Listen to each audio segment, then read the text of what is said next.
What makes San Diego different and the most ADU city forward in, I guess, the world, you can build as many ADUs as you want. Real estate is not a money game, it's a people game. Deal, debt, equity, the deal is the most important. The most successful people at the top don't drink, they don't smoke weed. The fact that I don't drink, investors, they like that. You need people. I like to see deals in which I am increasing my net worth or my team's net worth by $2 million or more. Wow. How do you do that? You just hand it over your phone, and that's a baller move to just be like, yeah, no distractions. No distractions. Present, fully present. Yeah. Do you schedule time alone, or like me time or journal time or anything like that? Yeah. The gym time's kind of my alone time. So, I go in my little zone. I got my AirPods in. I turn on whatever music I'm feeling. It could be gangster, hip hop, rap. Yeah. It could be some high energy techno. It's whatever I'm feeling. And I just get in the zone. I have that time. I have prayer time. I have walks on the beach yesterday. Kind of advice from Nick. He goes, the day before, he goes, you should just go on like midday walks. I'm like, oh yeah, we're oceanfront now. So I just stop out front and I just go on little walks. I noticed the new office. Yeah. That background, dude.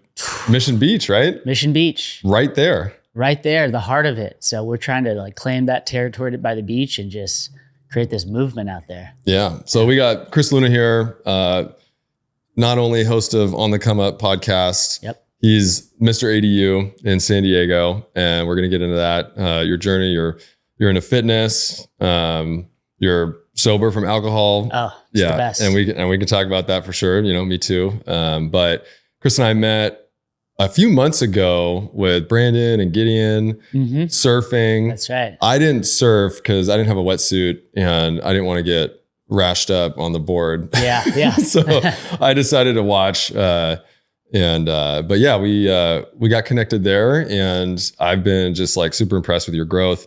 If you guys don't know Chris, follow him on Instagram, and we'll just plug you right now. Yeah, ChrisJ.Luna everywhere on all platforms: YouTube, TikTok, Twitter, Threads, all of the above. Yeah. And like you guys listening right now are catching him at like an incredible time. He's got Nick sitting over there. Shout out Nick. Yeah. Shout out to Nick. He is his content guy. Yep. Filming us right now. What's up? Behind the scenes. And so tell me about your decision to like hire Nick, go in on content, and like what the plan is there. Yeah. We sat down in December for dinner. We were chatting it up, and I feel like you have a lot of good ideas, and I've seen what you've been doing. And I had heard, or maybe I just knew because you told me to reach out to your assistant about something, whatever it is. And I was like, wow, that's kind of a baller move. I like that. Yeah. Like, wow, you have an assistant? That's good. I was like, how do I not have an assistant? Yeah. So it got me thinking, because I want to grow. I want to expand. I want to become better, more efficient with my time. And so I was going down the route. I was talking to a few people who I met at Margarita and Mingle. They were considering being my assistant. I was like, okay, I can go down this route. But then I started looking at Rich Summers a little bit, who we're both, friends with. And I think to myself, you know what? Like, I look at his team and I'm like, the content guy is so important. He's the guy who is putting out content, building awareness. And I have a lot of businesses. So I need that marketing for my businesses. And I thought to myself, you know what? I think, what if I can find someone who's more of like a hybrid, behind the scenes, always with me, kind of capturing my life, like Gary Vee style, like where I'm not like talking to the camera as much like I used to, more so like my life is the content. That's right. And I was like, if I can find someone who's willing to like run with me, I can teach him everything. Like he basically now becomes a one-on-one student, the ultimate enterprise one-on-one student, because he's with me 24/7. He gets to see it all. That's right. Yeah. So that's how it came about. Kind of a dream job for anyone that wants to do content or creation, right? Yep. Nick's nodding his head over there. Yeah. Like, especially if you're like 20s, like early 30s, and like you're doing real estate, like people always want to get into real estate. And so tell me what's changed for you having him there. Like, has that driven you or motivated you, or like, do you feel like you got to step up and like be a good leader and like put out good content or do interesting things, or what is that like for you? Yeah. I thought that maybe I'd have to stack my calendar and like always have something to do. But the truth is, he's catching me at a time in my life where he sees it's like 12-hour days, 16-hour days. Not to brag, it's just the truth right now. I'm going through a lot in the business world, raising capital. So naturally I have so much going on that he's just capturing it all. So it's not like we had to like plan, like, oh, let's plan all this out. It's just like, I'm so busy, and I've always like wanted that. And so I feel very blessed to like be in this position, have a lot of people watching me. And I forgot who told me, it could have been you, it could have been someone else, but someone's like, it might've been you at the dinner we had. Like you should be documenting all this stuff. Yeah. People want to see the behind the scenes. Yep. So I actually shut up for a little bit. Like in December, I usually go a little quiet just to like recharge the batteries, family time. I was gone. I was up in NorCal, didn't post for like a whole month. And I knew when I got back and I started recording again, I'm like once we start, we're not stopping. That's like, right. This is going to be like a years on thing. Yeah. You have to capitalize on the momentum. Yeah. And I was just having a conversation with somebody about this podcast and like how many episodes I should release, and don't overcommit, because I'm putting 3 episodes out a week. And so that's what I'm doing. And I'm saying it on the mic right now. So I love it. Yeah. So if you're listening to this episode when it comes out and you're like, well, wait, Kassidy, you didn't put 2 episodes out. Well, I hope that's not the case, but yeah, I'm capitalizing on the momentum that I'm feeling. And I'm also like, this is what I feel is the right thing to do for me, is to do 3 episodes a week. And ever since I got my assistant too, I know that I'm showing up more and showing up better. Like, yeah, I can't slack off. There's no excuses to not do something. Like, I got to make sure that like whatever I'm doing, I'm saying, I'm following through. for sure. Because if you're not doing that, then your team's not gonna believe in you. Yeah. So. Like we were talking about this offline, it's osmosis. Like you become like the people you're around. And so one thing, a challenge I've been dealing with is I've been kind of this lone wolf soldier for a decade, just in my office, doing my thing, focus, which is great because I can block out all the noise and just like do all these things I got to do. And so now I'm in an office, which is completely different for me. Everybody comes to me with questions and it's so different. And I have to work on that to be able to just like help everybody else and put myself last, essentially. And so how many people do you have in your team then? We have a property manager in-house on a company I own, Yeah. Backyard Brokerage Inc. We have, that's Celia. We have Kane Gatewood.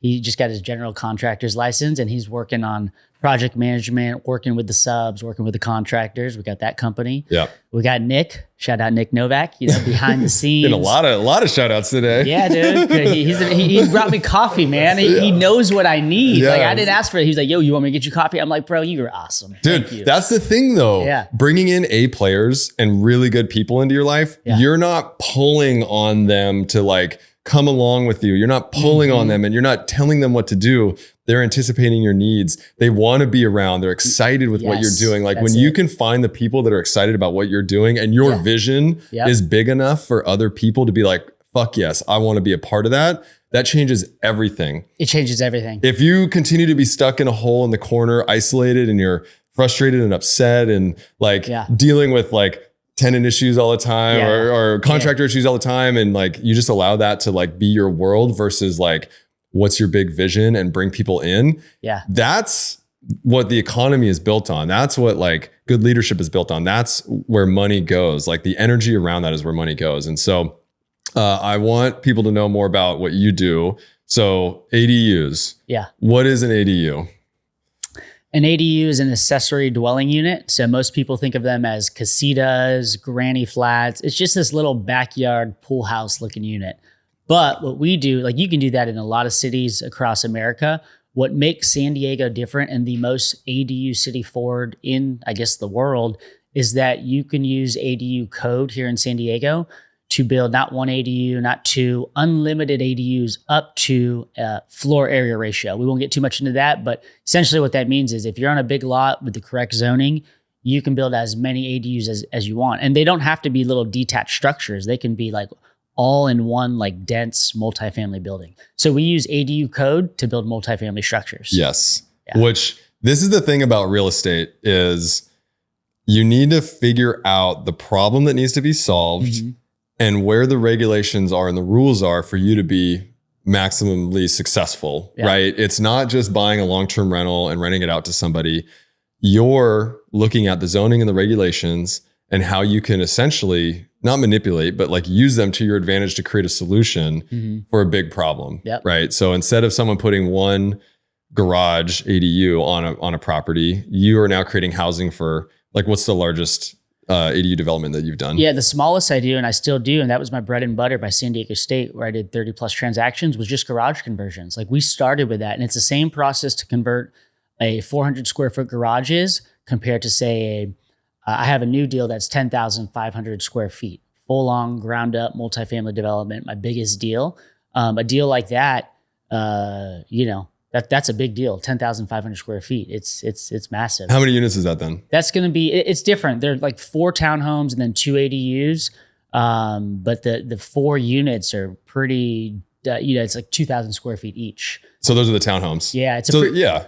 Those are homes. Yeah, exactly. Yeah. Yeah. All in Pacific Beach, 92109. It makes it easier. It's my deal box to say no to a lot. So I can say yes to the city the area I really like. And we could talk about that later because coming back to PB has been like a full circle moment for me, but we'll get into that later. Okay. Yeah. So there's a lot to unpack there because there's coming back to PB, there's scaling up, there's going from garages to bigger investments. And so, so what are some of the things that allow you to be successful with doing ADUs in San Diego? And I know Seattle's got some similar rules, but like why is your business model to do this? Yeah, it's because you can, it's the real estate we talk about at Backyard Community, deal, debt, equity. The deal is the most important. If you could find a good deal, the lenders who are your partners on these deals, they are your partners because if you don't pay them, they technically take the property back, right?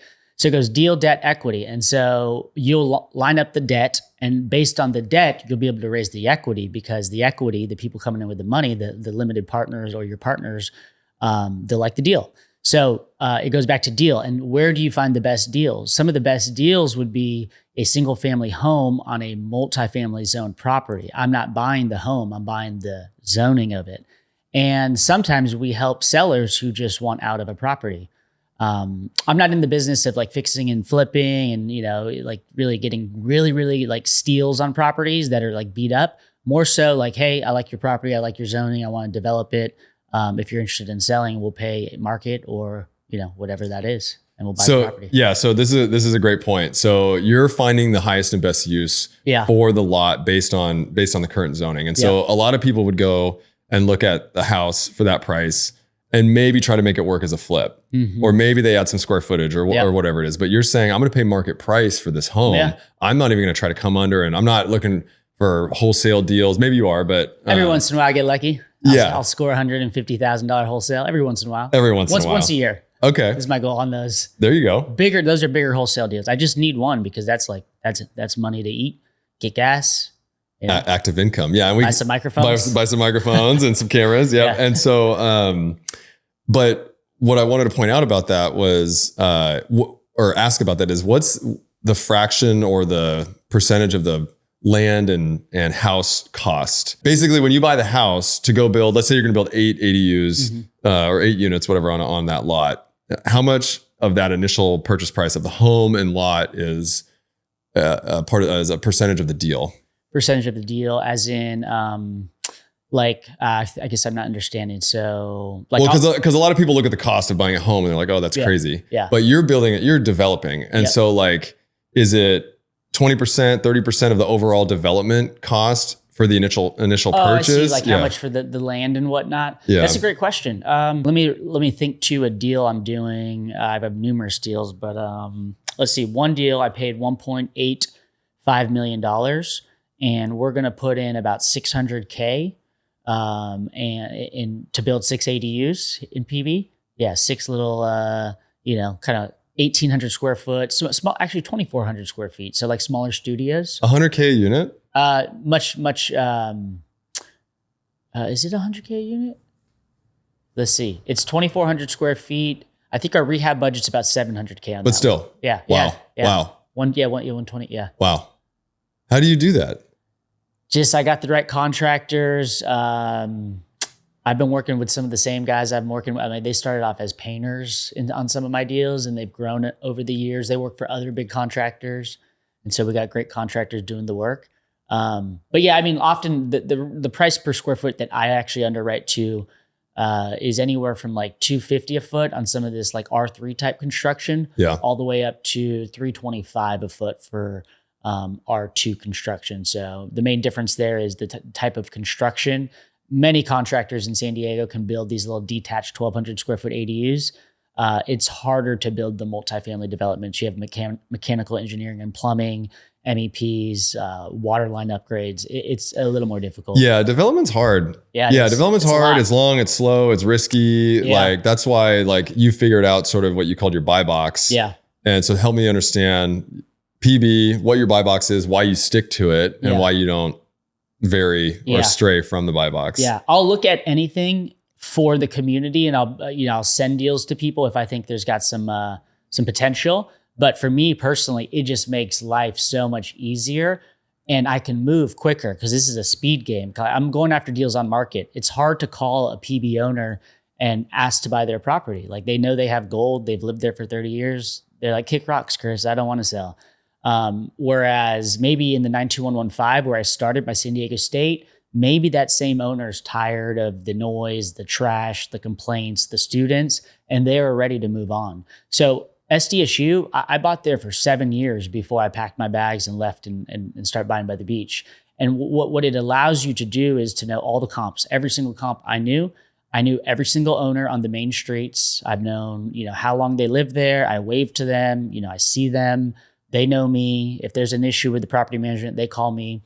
So, and then I know all the agents and players in the area. So same thing in PB now. Like I'm starting to develop this underwriting muscle in my mind that if I even see a deal and I know the price, I know all the comps instantly.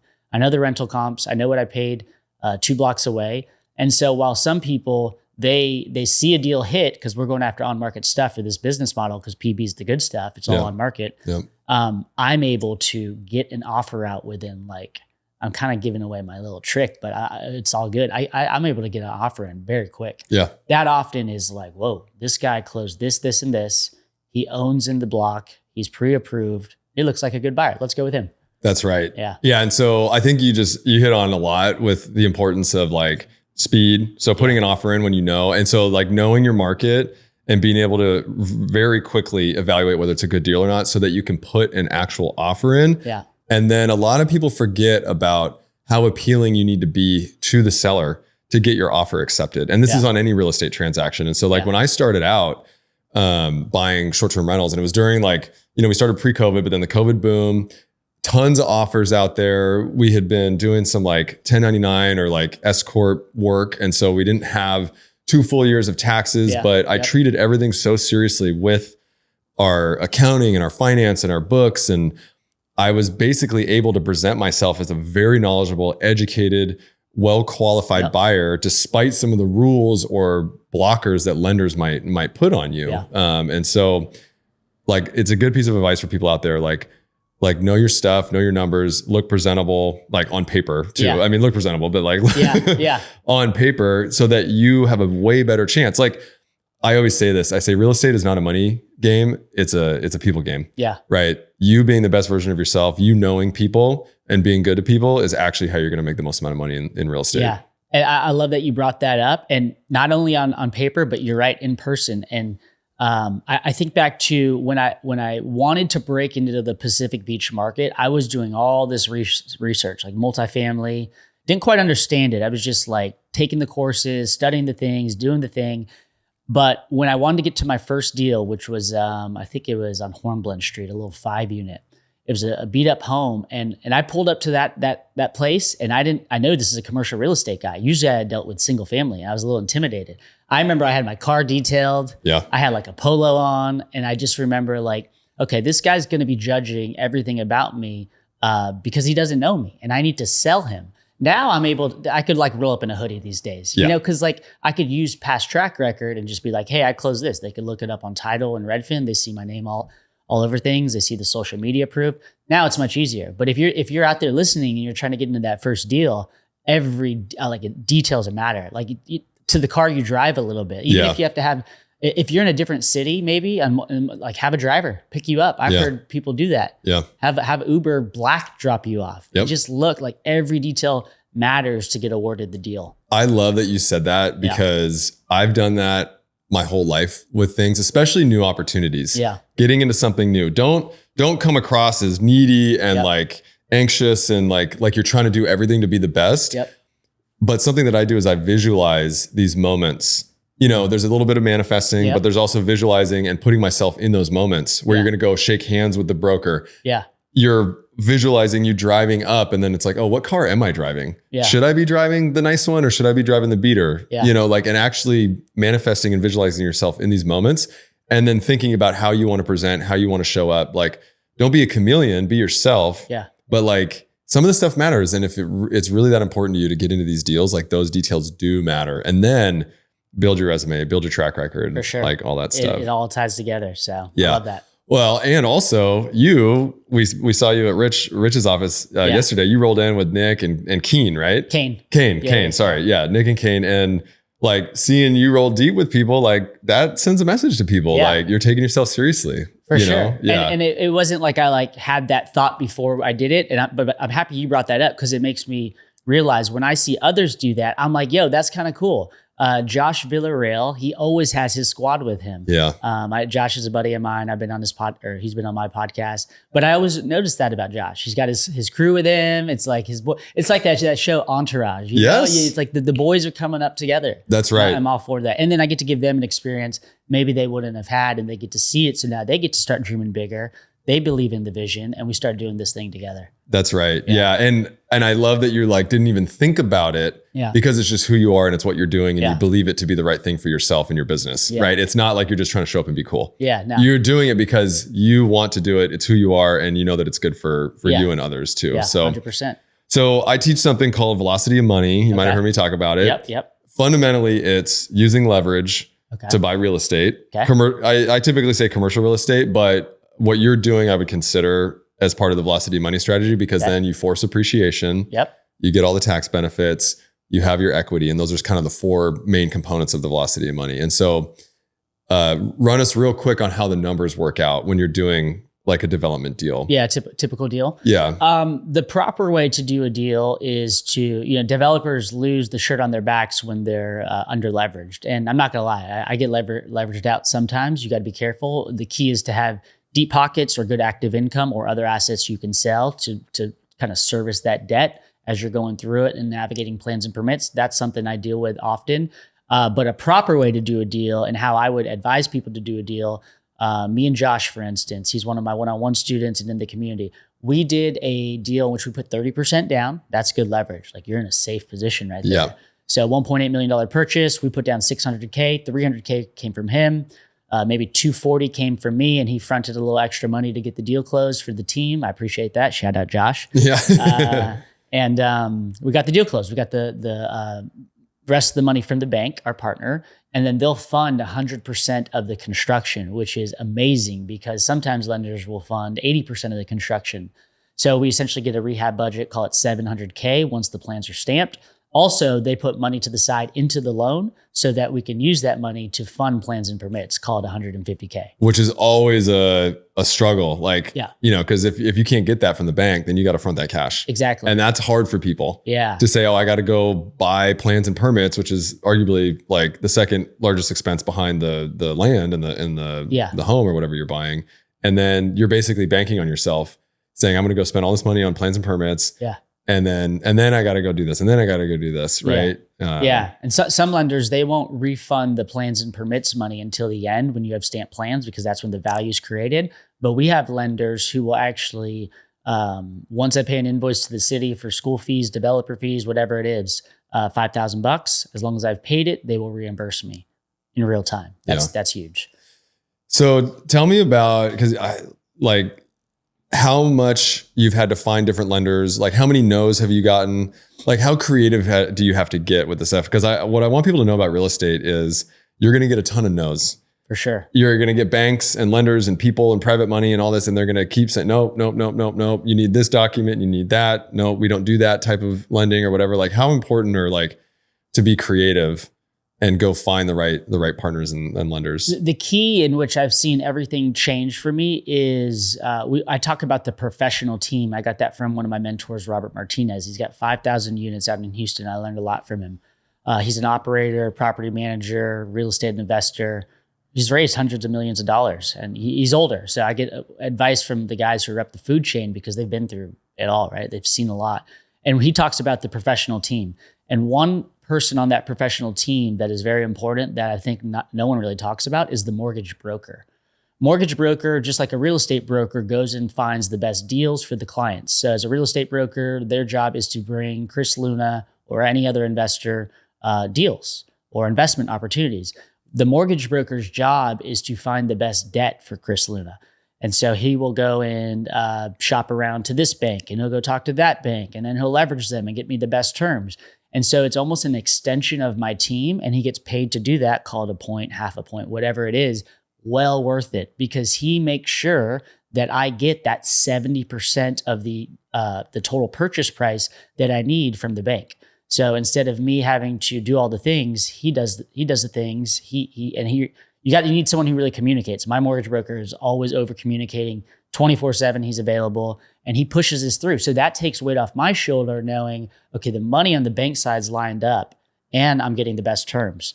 And so I forgot what the question was, but the mortgage broker is like huge. Like, yeah. Yeah. Basically what you're talking about is finding the right people that are going to work with you and paying them. Yeah. So I think what happens with a lot of people in real estate that are getting in, new people, or they've been doing a certain thing for a long time, they get real stingy with their money or the way they think about the money. And especially if they're not cash flowing a lot, or they're not buying high appreciating assets, they get real tight. They start gripping that money, and they don't want to bring people in. And so you said, you pay half a point, maybe 2 points to your broker. What you're saying is you're paying them 2% of whatever the loan is, right? Yeah. So if it's $1 million loan, they're getting 20 grand. Yeah. And a lot of people, they try to do it themselves, or they try to reduce that rate. They try to negotiate all these rates, and that's important to some degree. But really, I think what I've learned and what you're saying is like, you got to find the right people on your team, because then that's how like things are going to work better. They're going to work faster. You're going to have the right product, and they're going to stick with you for a long time. Yeah, for sure. Grant Cardone, back in the day, it's like 2020. We're on what is it? I think it's TikTok, or not TikTok, Spaces or something. And we're having a conversation. This is the first time I'd ever spoke to him. And I'll just never forget the tonality of how I asked him a question. I was really nervous, but I recorded it. And the tonality of what he said was like, you need people. It hit me hard, because I was still a lone soldier. It's 2020. I'm locked in my home. He's like, Chris, you need people. And it just brings back to everything I'm doing now. I didn't listen to them for a couple more years. I was just still doing my own thing. Yeah. But those words, and I can't wait to make content about this. Like, you need people, Chris. And you need people. You need the mortgage broker. You need the manager. You need investors. You need people around you to do what you're trying to do. Yeah. And you hire Nick, it's hard for people to hire someone like that. And even me hiring my assistant, I'm used to buying assets. Yeah. I can run the numbers. I can look and I can say, this is how much money I'm going to make off of spending this much, right? I'm going to double my money in 3 years. But when I hire an assistant, or when you hire a content person, there's no direct correlated ROI. And so you're really banking on your ability to go create something and the size of your business. That was the other thing. My mentor, Dan Martell, he basically told me your business isn't big enough, right? So even doing all the short-term rentals, all that stuff, he's like, it's not a big enough business. You're not thinking big enough. If you can't even like stomach hiring someone to go do that, like, you need to build a bigger business. Yeah. Right. And then the people are going to help you build the business. Yep. Right. So they have to be bought into the vision. I like that you mentioned that. I'm not sure if it was on the podcast or before we hopped on the pod, but they got to believe in the vision, and they got to believe in the leader. Yeah. Like, people believe in Rich, people believe in Grant, people believe in Ryan, and all these like people we look up to, Dan. People believe in them. And so when you can create this thing, it just kind of starts rolling. Yeah. And you're going to see Chris is going to be up there with everyone we just talked about. Like, I'm going to be up there. Yeah. Like, we're doing it. This is the new, there's like this new wave. There's like a contingent of people that are on the come up. We're on the come up. Let's go. I'll wait till you change your name at some point. You'll be like, I have to change my podcast name, because we've considered it. Now that I got Grant on that last episode, 34, I think it was 33.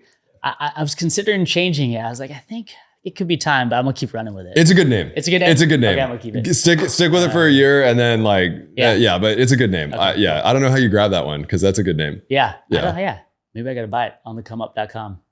Okay. Yeah.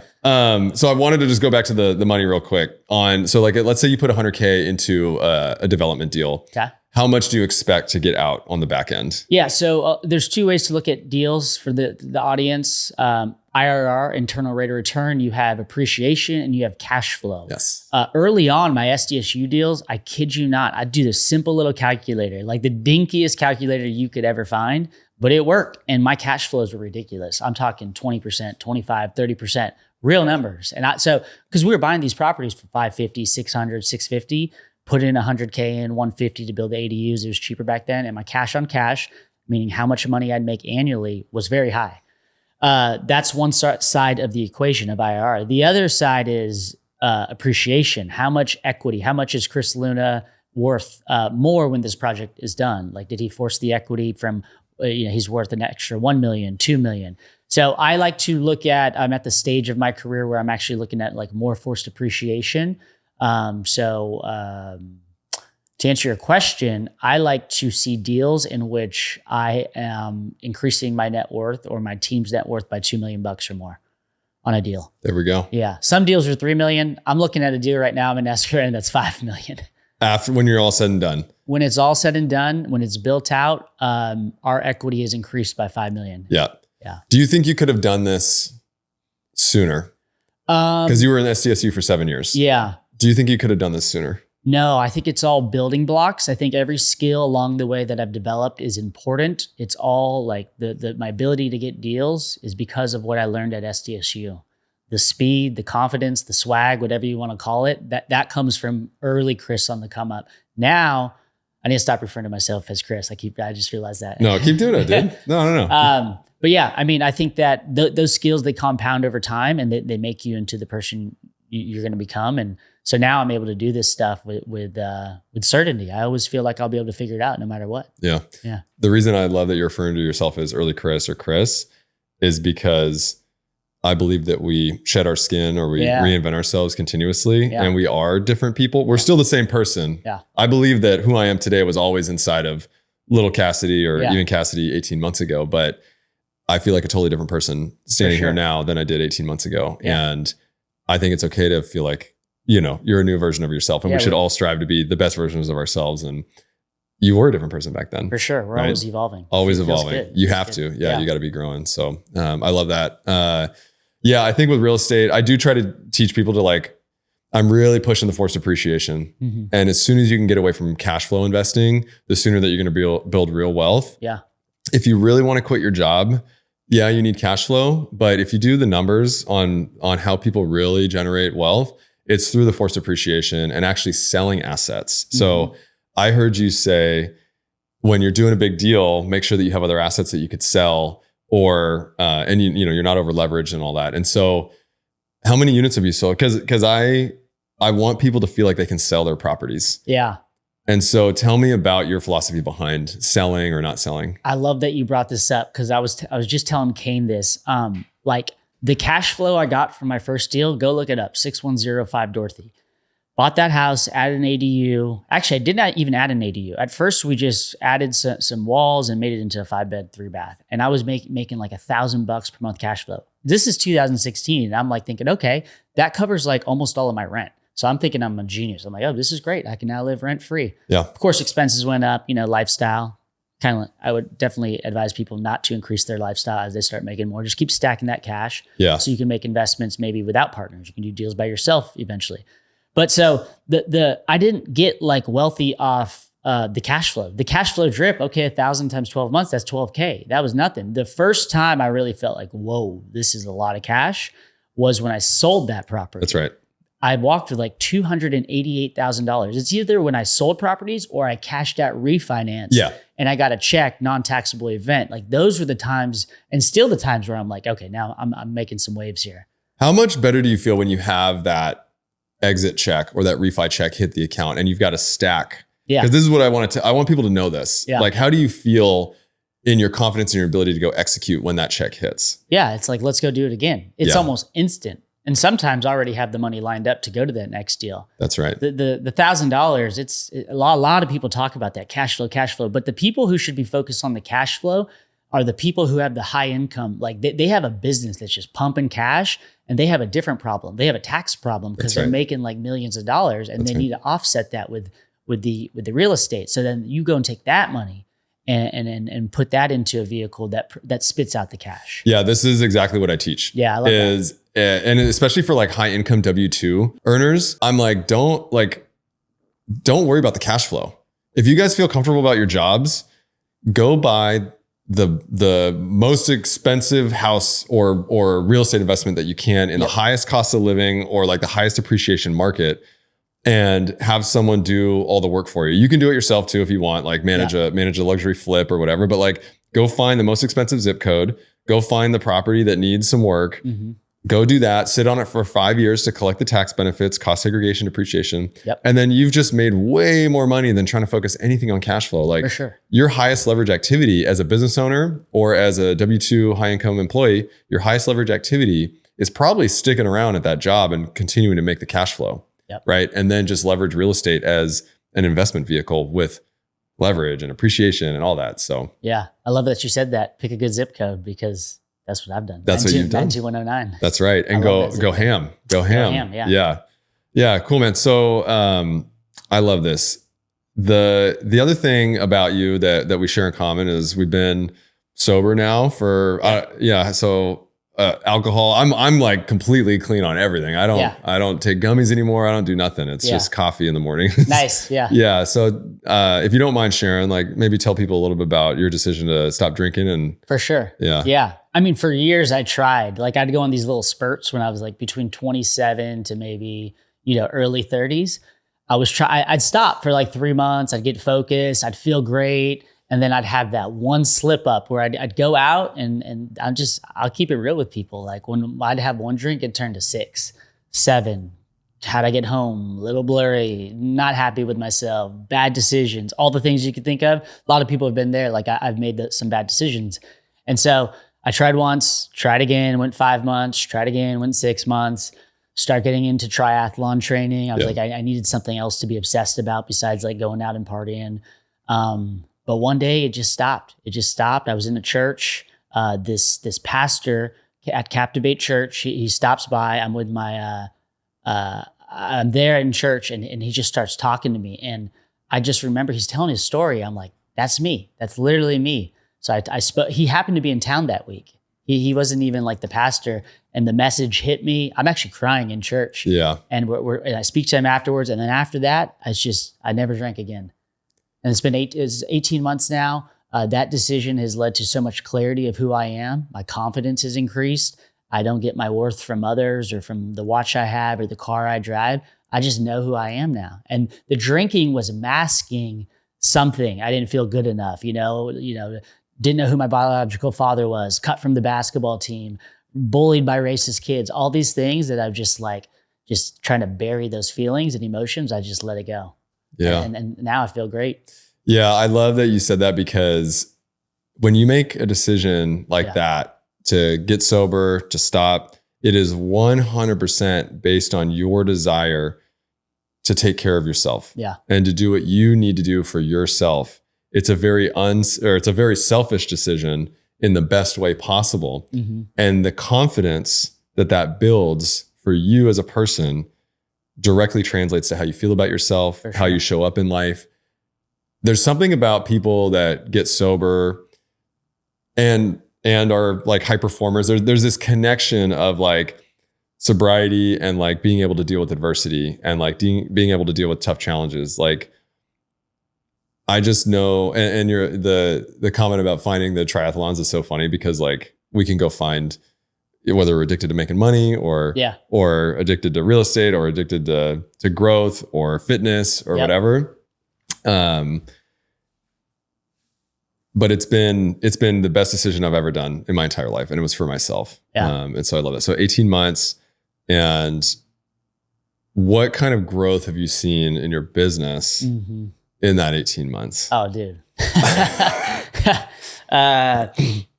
I'm doing a lot of deals. I said how many I was doing on Riches. I think I got like 14 deals in the pipeline right now. That's a lot of investors. It's not just all my capital. So there's a certain calmness about me because things do come up with the architects, with the city, with the contractors. I'm more calm. I have more energy and I can have these 12-hour days, 14-hour days and not think anything of it. People ask me, like my property manager asked me, she's like, you're nonstop. I don't get it. How do you do it? I'm just in the zone. I feel good. I'm stepping into my full potential. This is what I've always wanted. This is what I always asked for. Now that I got it, I'm not going to like cry about it. I'm going to lean into it and then lift everybody else up around me. That's right. I noticed that too about myself and a lot of people that I talked to that have gotten sober is the same thing, that They discovered that they have anxiety. Yeah. Right. I didn't realize how much anxiety I actually had, which then turns into rumination in the mind. Yeah. And that was part of what the drinking was masking that rumination. To a lot of people, if you talk to people that drink, are like, oh, it helps me turn my brain off. It's like, well, actually the alcohol feeds that even more. Yeah. Right. You know, you wake up in the middle of the night, you wake up in the morning, unclear. And so I was able to deal with my anxiety, and the same thing, the ability to deal with stressful situations.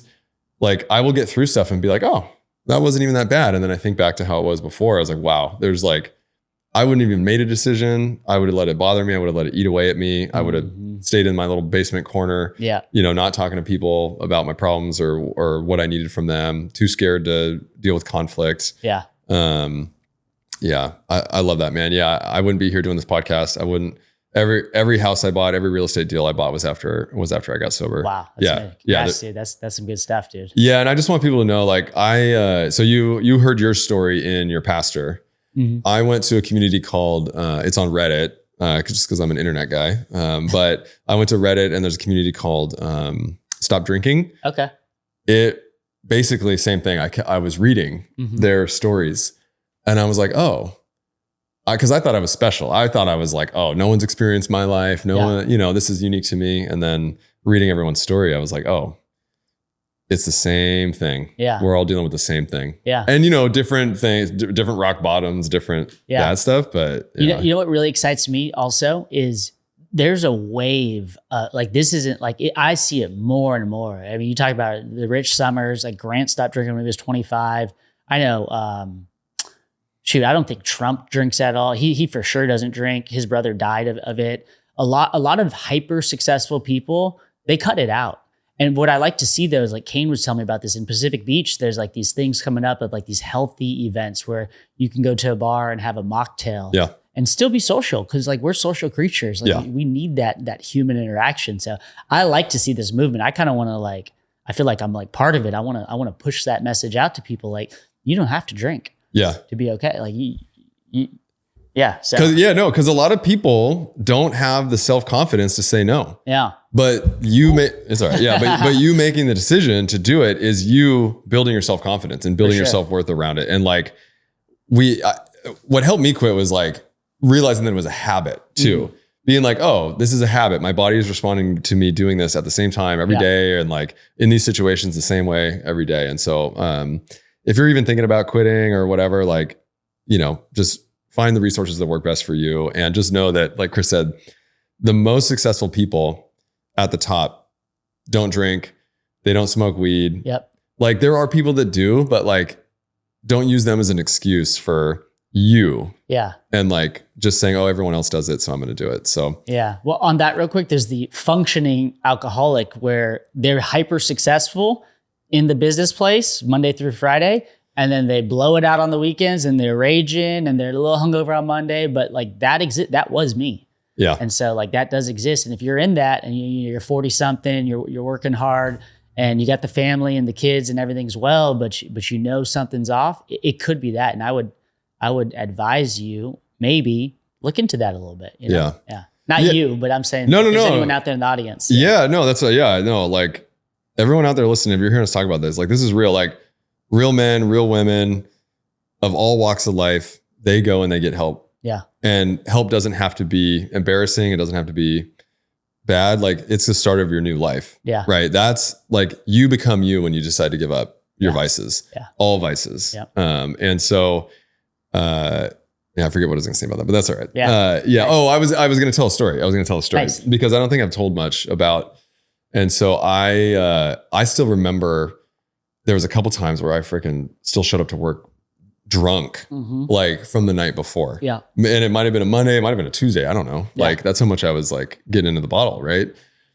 Where I got to work and realized that I was still drunk. This is when I was working corporate. But I got to work and realized I was still drunk and was like, oh my God, this is going to be a really long day. And then what ended up happening was I didn't realize this at the time, but I wasn't performing at work. Yeah. And I had always been a high performer, good at my job. And I got sent down to this training. I'm like, cool, I'm going to learn some new stuff. And then it was in Denver. I spent the whole night going out and drinking every single beer in Denver because they got good beer, right? Woke up my kidneys were hurting. I was so hungover. Yeah. And then I went to this training and I ended up getting like vertigo. Ooh. And that was like, I was having a ton of other health problems. Yeah. I was having gut issues. I was having fatigue and energy and vertigo. And I had to leave the training because I couldn't be in the room. I was like spinning, and I laid in bed for like 5 hours at the hotel room. And then I went back. They gave me the little certificate. The guy kind of rolled his eyes at me. And I was like, oh, like I can't even show up for my work. I can't show up for this training. Wow. You know, I'm having health issues. And so that was the day that I decided to give it up. And I knew I was going to be successful because on the flight home, I used to order beer on the Alaska flights, Alaska Airlines. They would give you a free can of beer, a free bottle of wine, or like a little bottle. And I always really enjoyed, or thought I enjoyed, drinking on a flight. And I ordered a sparkling water instead. And I took a picture of it. I still have that picture. And I knew from that moment that I was going to be able to quit. Let's go. Because I made the decision to order the sparkling water. And I was like, this is it. I'm done. That's what a lot of people, I love that story, man. And I love what you said right there at the very end, especially, is you make the decision. You commit to whatever it is you want, and then you'll figure it out. You've read 10X quite a few times. I saw your comment on my post. Dude, 10X. So Grant Cardone's book, the 10X rule? I just call it 10X. Yeah. There's the end part that's like the 32 rules or whatever. Yeah. It's like 32 quick things. And I listened to the book. Yeah. I listened to that it's probably like 45 minutes of Grant just. Okay. Yeah. I listened to that probably 1,000 times. I love that. Yeah. And it's like, take action, go bigger. Yeah. Like, don't care what other people think of you. Get known. Yes. Yeah. That's Grant. my favorite chapter. Yeah. Me and Brandon 14, we had an operation. It was called Operation Get Known. That's how all this started. Yeah. Yeah. So. Well, yeah. So we were talking about earlier, basically anyone out there that's got a business in real estate, whatever you want to do, the reason that you're not successful right now, among other things, maybe, is nobody knows who you are. Mm-hmm. Nobody knows who you are. Yep. Go talk to marketers, go talk to anybody. The goal is to go get more eyeballs, because if you are who you are and you've got a good business, you've got a good product, you've got a good service, you're interesting, whatever it is, your people are out there. Yeah. Your people that want to do business with you are out there. Your people that want to interact with you are out there. They just have no idea who you are right now. 100%. And so you have to go find them. They have to go find you, but you got to put yourself out there, and you have to become the person that they want to be around, that they want to be like. You have to be a lighthouse for them, and you have to invest in content. So yeah. Love that. Yeah. So tell me, let's talk on Grant, dude. You just had him on your podcast. Yeah. That was insane. I can tell everybody how that like all went down. A buddy of mine, Brian Davila, he works with Ryan Pineda. I don't know if he's a COO or he works with him at his company.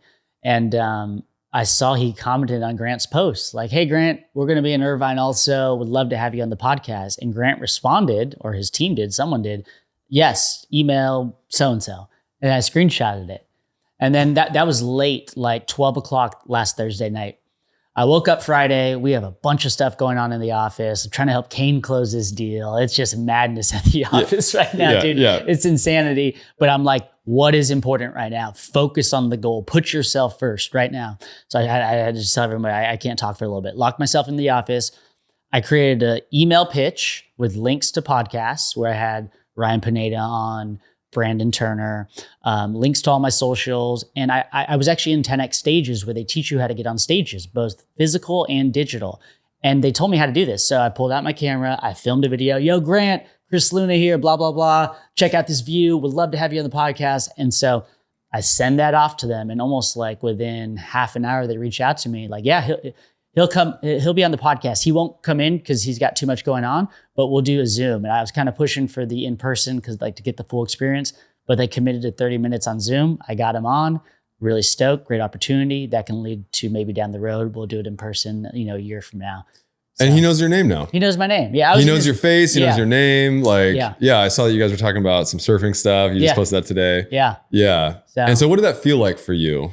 It was very surreal. I'm so happy I had my team around me because I had not set up the new set at the new office yet. So I'm used to like, filming it how I've always filmed it. So it was madness at the office. We were like messing with all these different, kind of like how you have it set up here, right? You got to move things around, make it look good. Yep. This is Grant Cardone. Like he could be the next governor, the next president, like who knows? And so Nick is over here it caused everyone to level up. That was my biggest podcast. That was Nick's biggest setup as far as the filming of it. Kane had to go get my wardrobe. Yep. Like all the things, everyone, so everyone leveled up that day. And it felt really good because it wasn't just about me. I was like, how can I pull some gold out of Grant, help him market everything he's doing with 10X California? And how can I also like lift up my brand through it? So it was very surreal. Yeah. And I love you putting effort into the pitch because so many people don't think about that, or they don't even know how. And so you had already gotten coaching in a program on how to get onto stages. Yeah. Right. And so, I've been taught the same thing. This is how you get on podcasts. So everyone that like saw me before this podcast get on other podcasts, it was that same thing. I didn't record the video. I love that. Yeah. But it was like real quick. Here's who I am.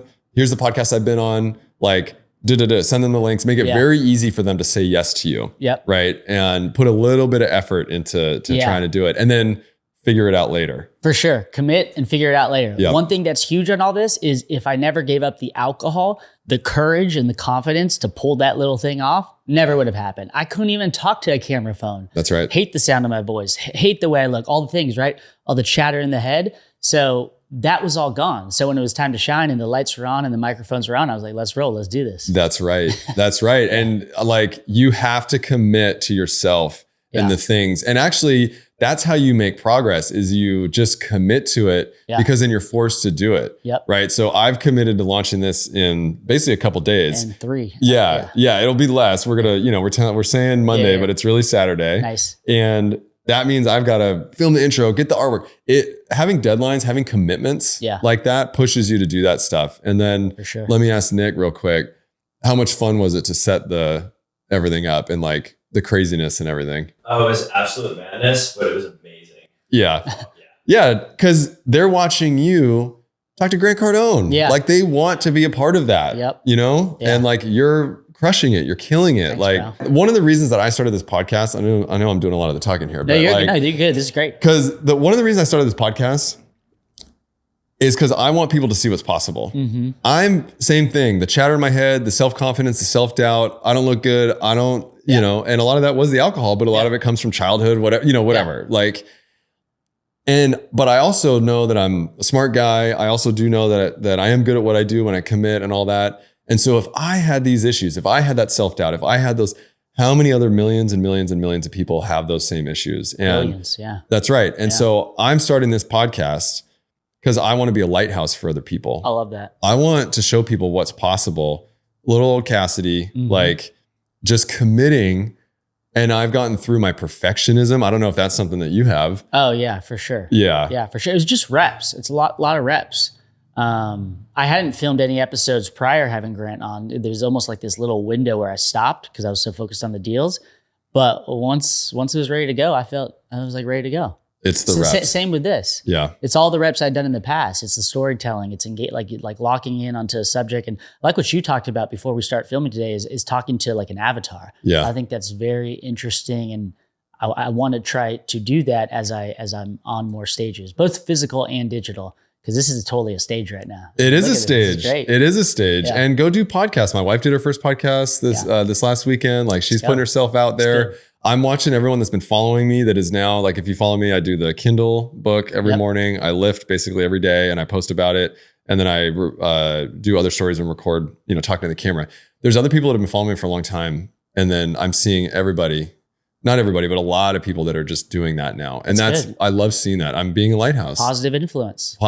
And then it's going to trickle. It's going to all spread. Yeah. It's going to all Because there's a lot of negative influences out there and the people need to watch out like who they're like following. I would say commit to a few people that you kind of vibe with them. Like Kassidy, if you're following them on Instagram, I've seen you've grown. Yeah. I remember you started your account, you've had a couple hundred followers. You got a couple thousand now. Almost 2,000. Let's go. That's huge. I know. When I started, I had 2,444. And that was like 2022. And every year, a couple thousand keeps growing and growing. You're like 7,200 right now. Yeah, 7,200. When I found you or when we met however many months ago, it was like 4,000. So you've gotten 3,000. Yeah. And it's not about the follower count. I agree. It's not about the follower count. Yeah. What it is it's proof of you doing the work. Yeah. That's what it is. Yep. It's proof of you doing the work. And because your vibe attracts your tribe and all those people do want to see you and what you're doing and the things that you're putting out are inspiring people. And that's the point. It's not about the follower count. It's about the people on the other side of that. 100%. Yeah. So I love that. I was thinking this morning how much I love social media now. Yeah. Where I was so like feeling like I was forced into doing what am I talking about? What am I saying? And now I actually really, really enjoy sharing stuff with people because I've seen the impact that it can have. How old are you? Well, I'm 38 years old. Okay. See, I think that comes with time. Yeah. I think when you and I, cause I'm 36, I don't like talking about my age, but whatever. Like when we're younger, maybe we have less like wisdom and knowledge, but like, dude, you're 38, like you've seen some stuff. And so I think like it's a very appropriate time to share the things you've learned. You don't look 38, by the way. It's all the lifting. You look like you're like 32, bro. I appreciate that. Yeah, you look like you're 27, Chris. Yeah, I get that. Yeah. yeah. You talking about, I don't look good, all this. I was like, man, Chris is built, dude. I appreciate that though. And I didn't realize how much of a self-worth issue I had. And it's really this kind of dichotomy of me because I've always projected confidence. Yeah. But then I realized that I really didn't have a lot of confidence. And I also found my confidence in other people. I used other people's confidence to like attach onto that. Yeah. But I wasn't doing the things that I wanted to do for myself. And that's, this is where we are with this podcast and everything I'm doing. But yeah, I bought all these short-term rentals and then I got into these communities where I needed help to go buy hotels or I needed help with social media and business coaching. And I found that there was a lot of people that were like needing help with underwriting deals. And I thought it was just normal. Yeah. Like, oh yeah, no, this is how you underwrite a deal. This is how you do this. This is how you do this. I didn't realize how much I had done. Yeah. And how much value I could give back to people. Yeah. And so that was a real eye opener for me. And that was really a catalyst of like, oh, I need to share more. Yeah. And everybody has something to give too. For sure. Yeah. For sure. I can only imagine when we're like 40 and 50 and sit now when I look at the 60-year-olds, like the Ed Miletts, these guys who are just like everybody looks up to, it's dude, they have like a lifetime of wisdom and then they're sharing it. Yeah. Imagine where we are in 30 years, 40 years. I'm excited for it, dude. Yeah. I'm excited for the evolution. I'm excited for everybody to follow along. Yeah. So tell me about your community. Yep. Yeah. Backyard community started as just a coaching program to teach people how to do ADUs. There was really no one doing it in the city. I had a lot of people. I was fortunate enough to have a fraternity brother of mine, Garrett Reuter, really like hold my hand through all this. He was my agent. He was a contractor. He showed me how to get deals. And so I thought to myself, wouldn't it be cool if I could teach people at scale how to do this? I think a lot of people, when they get wealthy or rich, they kind of they close the curtains and they don't want to share the knowledge. It's that old kind of country club mentality, like only like a certain few deserve all the wealth. And I thought to myself, well, I'm from a middle class family. My mom worked at the DMV. My dad did forklift driving. If I can make it, maybe someone else can make it. And I want to teach people that at scale. And so we have a community of people. I think on the school channel, there's over 100 people. And I'm teaching people how to do this on 2 Zoom calls per week. And it's been really good. A lot of people are doing deals. I'm partnering with a lot of my students. It's my new thought is I am very busy now. And so I need to respect my time and like give access to people who are in my community for sure, because they're paying for my time and expertise. And then like other players in the city, like you and Rich, and really start like protecting my time a little bit more. And so if people do want to reach me, they should probably join the community so that they can see me every week and I can pour into them. Yeah. I love that. I think what I've learned is that I think about my younger self and wanting to be the person for that younger version of me that needed to hear this stuff, that wanted to hear this stuff. And so how much have you enjoyed doing the community, or like, what's your goals for it too? Like, are you trying to grow it? Or are you trying to monetize? Are you making money on it or? Yeah, we're making money. There's some one-on-one students. It's the school, people pay like a monthly subscription type fee. And I think the goal, what I learned through it is you could start a fund and raise money. That was always like a North Star of mine. But essentially my community is my fund, because I inadvertently, when I'm teaching this stuff 2-3 times a week, and now I'm empowering other people like TJ and Josh in the community to teach this stuff, and they're actually doing deals. We essentially are raising money every call inadvertently. It was never my thought to do that. My thought was teach people how to do it. Maybe we partner together. But now raising money, usually have to hop on a call and run through a deal. But when people see that you know what you're talking about, when a deal finally does pop and I have control of it because I'm moving with speed and certainty, I get control of the deal. I can then go to my community.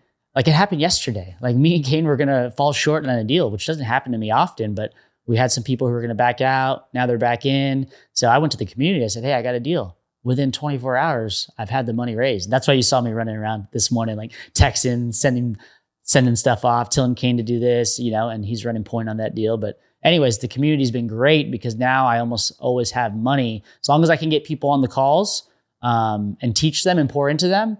Some people will go and do their own deals, and I'm good with that too. Yeah. That's what I'd actually want. Yeah. But naturally, I'm doing deals with people in my community. Yeah, I think that's the big mindset shift for a lot of people in real estate and in just content creation and like wanting to create communities is adding value and giving away your best stuff. Because what that actually does is that means that you're an authority in the space. Yeah. And they know you, they like you, and they trust you. Yeah. And so the fact of a lot of these communities and a lot of these mindset or mentorship programs, the majority of people will never buy their own deal or they won't actually execute on the thing that they're learning, right?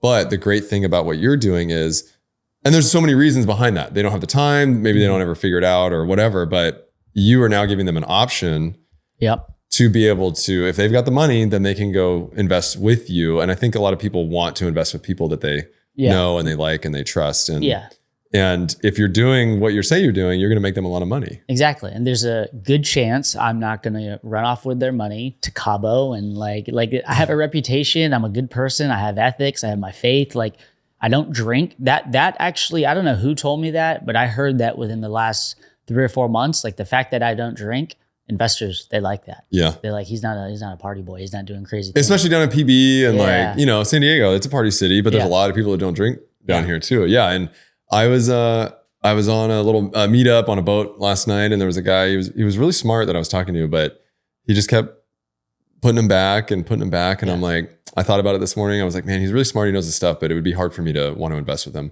Because I think it affects people's moods and they don't realize it. So if they have that big Saturday, Sunday bender, and then they get to the office place on Monday, like I'm pretty, I like to think as myself as pretty like light and easy to be around. Sometimes I could be a little direct, like, hey, this is what needs to be done. But I know when I was drinking on Monday, I was not showing up myself, like the version that I am now. My mood was off. I was cranky. I was just a little more like reactive, right? And so people don't think the drinking doesn't affect it, but it throws your emotions off a little. Yeah, and it can be slow. There can be definitely like really noticeable moments where you're fogginess. Yeah. But then a lot of it is just like slowly over time, and like I can look at somebody and tell that they drink. Yeah. Right. The bloatedness, the inflation in their face, the gray eyes. Like, I mean, I remember one of the reasons I stopped, I was like looking in the mirror and I could see like the gray under my eyes and like my vocabulary was not as good as it used to be. Yeah. And I was like, man, it's the drinking. Yeah. It's absolutely the drinking. Yeah. But you may not notice it over time. Mm-hmm. But once you stop, and I've been talking to a lot of people in town that have been doing like a dry January. Yeah. And they list off like 100 benefits, how much better their life is. And I'm like, please remember this. Yeah. Remember this when you are making a decision on whether you're going to drink again. And I was like, no judgment. I don't tell people what to do, but when they're in that moment of like recognizing how good it is for them and how much better of a person they are and how much more they're working out and the better sleep, the whole sleep is huge. Yeah, dude, the whole like, oh, I need to drink a glass of wine to help me sleep better or take a gummy to help me sleep. Dude, it's total bullshit. Yeah. Like I remember waking up at like 2 a.m, like consistently and being like, why am I waking up? Oh, it's because it's processing the sugar and like I have like a ton of sugar in my body now. And so my body's like awake. Yeah. You're not getting REM. I sleep hard now. Oh yeah. Yeah. It's the best. That's huge actually. If people actually notice the difference after about 14 days, I think all the toxins leave your body and you'll start sleeping in a deeper sleep. Yeah, that's huge. Yeah. Yeah. Yeah. I love that. So what's next for you, man? Yeah, great question. Going to continue to start pumping out more podcasts, build the community. We have Margarita and Mingle, which is a cool event every last Thursday. It's today. I didn't even realize it. Like, there's so much going on. It's tonight at Hideaway in Pacific Beach. We'll continue to do that. New office. We're launching a brokerage in March, which will be pretty cool just to get some agents who are on this mission and everything we're doing. I'm going to continue to expand the brand and just grow my audience. Webinars, YouTube, a lot of that will be a big focus to really get more people in the community so that I can help more people. Do you have any of your goals like written down? Do you have like targets? Yeah, I do. I have like a little one pager where I write them in, and I don't do it as often as I should actually. But when I write them down, they're big, like big goals, like, ridiculous goals. And then I look back at that little notebook maybe a couple months later. I'm like, whoa, I'm getting closer to that. It's the craziest thing. So writing down your goals is huge. That was the other thing out of 10X that I learned. It was like, if you write a goal down, you should 10X it, because even if you don't hit that 10X goal, you're going to far exceed the original goal that you set. Like, let's say you want to grow to 10,000 followers. Yeah. But you change it to 100. You're like, I actually want to do 100,000 followers. You get there faster. And you're, instead of the 10K, maybe you only hit 70K or 50K, but you 5X, 7X your original goal. I would be stoked on that, on like 50,000 followers. Yeah. Yeah. So I'm gonna start running more ads too. That's another play we're doing. Yeah. A lot of people don't know. Yeah. Ads are another play. Yep. Yeah. So that's cool. Yeah. And being on social media, it's your marketing arm. It's the way that people find you. And also like, 7,000, doesn't sound crazy, but like, think of like, I look at like my circle and people who tell me, someone told me, my buddy Garrett, one of my mentors early on, he just told me the other day, he's like, I'm doing this dry January thing. And like, people come out of the woodworks. And so who cares if you're not helping like hundreds of thousands of people? If you can help one person, Kane Gatewood hasn't drank for 5 months. Incredible. I heard that on my podcast. He saw Rich wasn't drinking. It's just like, you really can be this, Ed Milet talks about this like a ripple effect on the people around you. And so. Yeah, I've got about 1,800, maybe 1,900 today. Yeah. And I talk about how they are like the most core group of engaged people that are following me. They are like this momentum ball of energy behind me. And because they found me, they didn't find me off of like a viral reel and it was funny and all this. They found me because they listened to my podcasts, the ones that I've been on. Yeah. I've been in communities, I did webinars, and they loved what I was saying. And they love who I am, and they got something from it. So those people with a small audience are going to be super engaged. Yeah. And you will see, if you start showing up for yourself and you share it, you will see those people start showing up for themselves and they will share it too. For sure. And just a little side note, because maybe an avatar or someone you and I are both speaking to, I've noticed there's a lot of people in my community,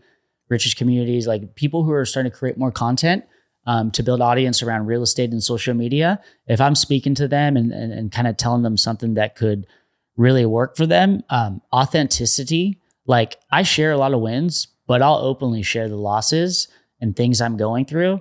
That actually like it does something. Like people, like when you can speak to that and people like can really connect to that, that's huge. Yeah. They feel like they know you, and they do. They get to know you, your truths, the wins, the highs, the lows. And so that's something that I've really leaned into, because it's almost like a therapy session. I want to get it out. That way I'm not carrying it with me. That's right. So yeah. I love that. Yeah. Yeah. I think, especially for creators or people that are leaders, being able to show up as an authentic human being. Yeah. Like I think post COVID and post everything and, the new era, people really want to connect. For sure. I think they really need people to connect with. And the real way to do that is not just through successes and like flashy. And it's like sharing the losses, which aren't really losses. They're just the reality of doing business and the reality of living a life. More wisdom for future deals. Yeah. Yeah. Dude, this has been incredible. Thanks, bro. Yeah. Listen, you're a great host, just leading this. I told you offline, like it's easier as the guest just because I just get to speak about myself. It's so easy. It's for the podcast host, you got to like lead it, and you did that great. So it makes it easier when you got a great guest. Thanks, man. Like for real. Yeah. And we're aligned on a lot of stuff. And so definitely, and then we got an audience, which I love. I love an audience. Yeah. Nick is on fire back there, dude. I love it. Shout out Nick. Nick's going to be big in the industry. Watch out. That's right. Yep. He's smiling, dude. He wants it. Let's go. And this is what it's about, man. Like lighting other people up, like helping other people like achieve their dreams. Like it's all I want for people is to like, just go after it. Yeah. Yeah. And so on the come up, the podcast, you're committing to how many episodes? I love it. What are we doing? We're doing 50. No, I'm doing 104. 104, and we're at like 34 right now. So 134. Yeah. Wow, 10x everything. Yeah. 10x everything. I definitely will be supporting Grant on all his 10x mission. California. Yeah, 10x California, because that's big. Yeah. That's big. All right. So on the Come Up podcast, the backyard community, Margarita and Mingle. and then you're give them your Instagram again. Chris J. That's the letter J. Chris J. Luna. Cool. Chris J. Luna on Instagram and Facebook, Twitter, Threads, all the things. Awesome. Yeah. Yeah. Chris is just like an amazing dude, genuine guy. Like, and you guys are going to join and watch kind of a rocket ship start to take off. And I can't wait to see it. Maybe we might start doing live events. Kassidy's going to come speak at one of them. Yep. Fire the crowd up. That's right. That's something that could be in the pipeline. So Let's do it. If you stayed around till the end, you just heard maybe a little sneak peek. All right. Events might be coming in I'm here 2025. for it. I'm here for it. Create your reality, Let's go. dude. Create events, bring people in. I appreciate you so much, dude. Appreciate you. And this has been For Your Own Good. Let's go. Let's go, man. Let's go. Thanks for having me on, bro. Yeah, Appreciate for it. sure, dude.